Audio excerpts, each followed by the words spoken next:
तारीख का दिन सोमवार का अवसर है, चतुर्दशी तिथि विद्यमान है, साथ में रात्रि में पूर्णिमा भी आती दिखाई दे रही है और ग्रह परिवर्तन करते हुए आगे बढ़ते दिखाई दे रहे हैं। शनि के साथ चंद्रमा की युति होने जा रही है और ये कहीं ना कहीं मन और अंतःकरण को एक साथ होने के योग बनाती दिखाई दे रही है। और जब मन और अंतःकरण एक साथ हो जाए तो कहा जाता है कई बार व्यक्ति सन्यासी बन जाता है।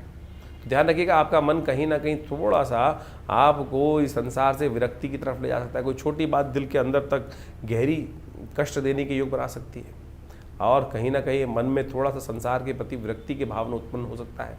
तो ऐसा ना करें, थोड़ा सा कई बार चीज़ें हो जाती हैं तो इग्नोर करने के लिए बहुत ज़्यादा ज़रूरी है। इस दिन कोजागरी की रात है। कोजागरी की रात कहा जाता है महालक्ष्मी को प्रसन्न करने की रात्रि है।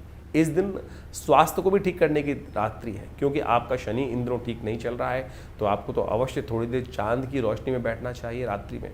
चांद की रोशनी से इस दिन 15वीं और 16वीं कला से अमृत का शरण होगा। पूर्णिमा के दिन कोजागरी की रात कही जाती है, शरद पूर्णिमा की रात्रि कही जाती है। इस दिन ग्रह नक्षत्रों के दृष्टिकोण से, यदि भारत के दृष्टिकोण से देखा जाए तो कोजागरी जो है वो 6 तारीख को ही पड़नी है। पूर्णिमा उसके अगले दिन रहेगी, लेकिन क्योंकि रात्रि में चांद जो है निकल रहा है, चांद के जो 15वीं और 16वीं कला से जो अमृत का शरण होना है वो इसी रात्रि में होने वाला है। शास्त्र में बड़ी अद्भुत कथा विद्यमान है।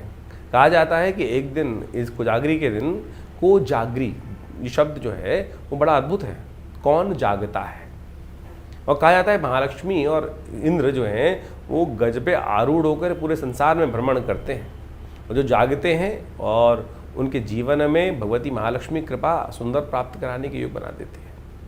शास्त्र में बड़ी अद्भुत कथा विद्यमान है जो इस बात को बताती है कि हमको हर व्यक्ति का सम्मान करना चाहिए और इंद्र का और महालक्ष्मी का जो संबंध है वो भी आपको समझ लेना चाहिए।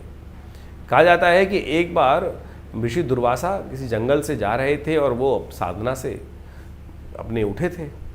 कहीं रास्ते में इंद्र वहीं उधर से आ रहे थे, ऐरावत पे आरूढ़ थे।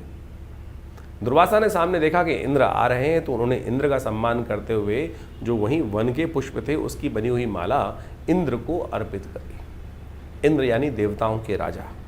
जब उनको अर्पित करी तो इंद्र ने स्वीकार कर लिया उस माला को। कई बार हम भी स्वीकार कर लेते हैं, हमें भी समझना चाहिए। और उस माला को ऐरावत के सिर पे रख दिया, स्वयं पहनी नहीं, उतार कर वहाँ रख दी। जब उतार के रख दी तो ऐरावत ने लगा उसको, वो भी जब इंद्र का वाहन था, जितना बड़ा राजा होता है उसका जो ड्राइवर होता है वो उससे भी बड़ा बन जाता है कई बार। तो कहा जाता है कि ऐरावत ने भी मदमस्त था, उसने उठाई वो माला अपनी सूंड से और वहीं जमीन पे पटक दी।